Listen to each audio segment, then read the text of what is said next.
मैंने जो वीज़ा लिया था सबसे महंगा वीज़ा था भाई, मेरे लाइफ का सबसे महंगा वीज़ा था। अगर मे भी सारे वीज़ा को कैलकुलेट करके अगर जोड़ दिया जाए तो इस इतने वीज़ा के बराबर आएगा। काइंड ऑफ लाइक 5-6 वीज़ा तो आराम से आ जाएंगे इसमें, मे भी 10 वीज़ा आराम से आ सकता है। तो मैंने इसके लिए पे किया था $450 और प्लस $25 पेपल फी वगैरह, तो 500 ही मान लो यार, 35,000 रुपये के आसपास मान को चलो मेरा वीज़ा गया था। 35,000 रुपये का वीज़ा भाई, 35,000 रुपये का। मैं बात करूँगा कि इराक के वीज़ा के बारे में, इराक में कितना एक्सपेंस मेरा आया, और बस यही दो चीज़ों के बारे में बात करेंगे। सबसे पहले बात करते हैं इराक के वीज़ा के बारे में। तो भाई इराक का जो वीज़ा मैंने जो लिया था वो कुर्दिस्तान था। कुर्दिस्तान क्या है कि एक अलग रीजन है इराक का, सेल्फ गवर्नमेंट है, वहाँ की खुद की गवर्नमेंट है। पैसे भले इराक के यूज करते हैं, स्टाम्प इराक का लगता है, लेकिन वहाँ पे सेल्फ गवर्नमेंट है। और उस वजह से आप सिर्फ कुर्दिस्तान जो वो छोटा सा पार्ट है वही जा सकते हो। वहाँ से आप बगदाद वगैरह, जो कि अरबिक इराक कहते हैं उसे, वहाँ पे आप नहीं जा सकते। तो आपको जो कुर्दिस्तान का वीज़ा मिलता है तो आपको एजेंट से लेना पड़ता है। अगर आपके पास पूरा अरबिक वीज़ा है, मतलब पूरा इराक का वीज़ा है, तो आप कुर्दिस्तान वहाँ से जा सकते हो। परंतु आपके पास अगर कुर्दिस्तान वीज़ा है तो वहाँ से आप जब अरबिक इराक नहीं जा सकते। मैंने जो वीज़ा लिया था सबसे महंगा वीज़ा था भाई, मेरे लाइफ का सबसे महंगा वीज़ा था। अगर मे भी सारे वीज़ा को कैलकुलेट करके अगर जोड़ दिया जाए तो इस इतने वीज़ा के बराबर आएगा। काइंड ऑफ लाइक 5-6 वीज़ा तो आराम से आ जाएंगे इसमें, मे भी 10 वीज़ा आराम से आ सकता है। तो मैंने इसके लिए पे किया था $450 और प्लस $25 पेपल फी वगैरह, तो 500 ही मान लो यार, 35,000 रुपये के आसपास मान को चलो मेरा वीज़ा गया था। 35,000 रुपये का वीज़ा भाई, 35,000 रुपये का वीज़ा। US से जैसे भी एक्सपेंसिव है ये वीज़ा।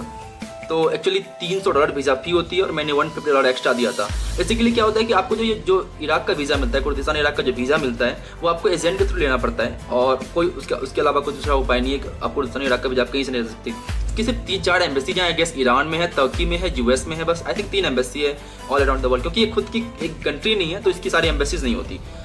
तो मैंने अराउंड एजेंट को पैसे दिए थे, $300 हो गया, उनकी फ़ी हो गई थी। जो वीज़ा की फ़ी $300 है भाई, $300 वीज़ा की फ़ी, और मैंने वो $150 $150 मैंने एजेंट को दिया था, क्योंकि मुझे खुद से ट्रैवल करना था। बेसिकली आप अगर एजेंट को पैसे वो $150 में बचा सकता था, परंतु आपको मतलब जो टूर गाइड होता है उसके साथ आपको ट्रैवल करना पड़ता है। तो बेसिकली मैंने कहा कि ठीक है, आप अपने पैसे ले लो, जो आप मुझसे बेनिफिट कर पाओगे, मुझे खुद से ट्रैवल करना है। तो मैंने उनको $150 एक्स्ट्रा दिया और उन्होंने कहा ठीक है, आप खुद से घूम लो, क्योंकि वो अगर आपका वीज़ा लगवाते हैं तो कम से कम एक्सपेक्ट करते हैं कि आप उनके साथ ट्रैवल करो, कुछ कोई बेनिफिट हो, क्योंकि वो उनको 3 समय उनको $1 भी नहीं बचता।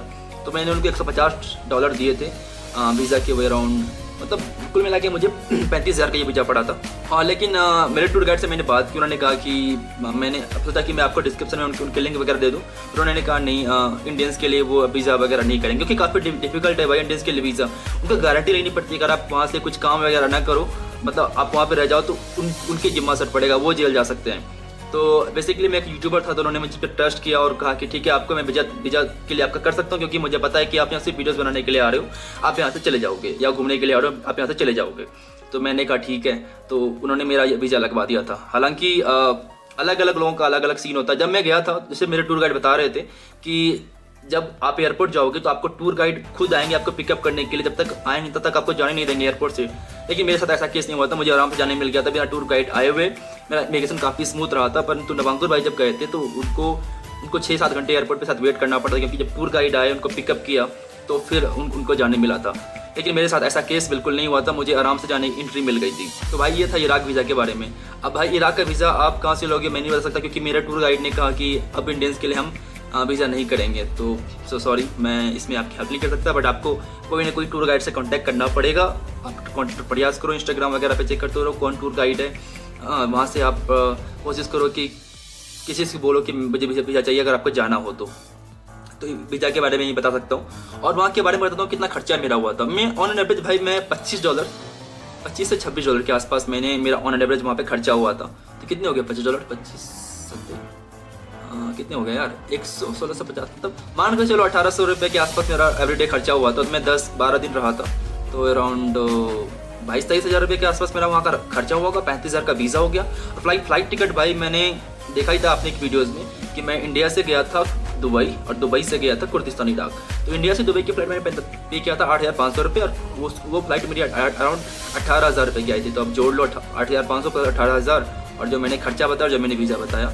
और मैंने जो वापसी की फ़्लाइट ली थी वो यूक्रेन की ली थी। अगर आपको यूक्रेन के एक्सपेंस में जोड़ना है तो फिर आपको इराक के एक्सपेंस में जोड़ना है, क्योंकि एक आधा एक्सपेंस होगा ना भाई, क्योंकि यूक्रेन की में भी एक्सपेंस आएंगे ना वो फ्लाइट के।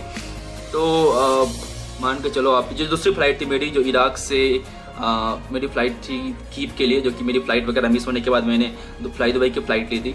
तो वो फ़्लाइट मेरी पड़ी थी अराउंड कितने की पड़ी थी, 24,000 रुपये की पड़ी थी, 24,000 रुपये के आसपास की पड़ी थी। तो ये तीनों मैंने फ़्लाइट ली थी।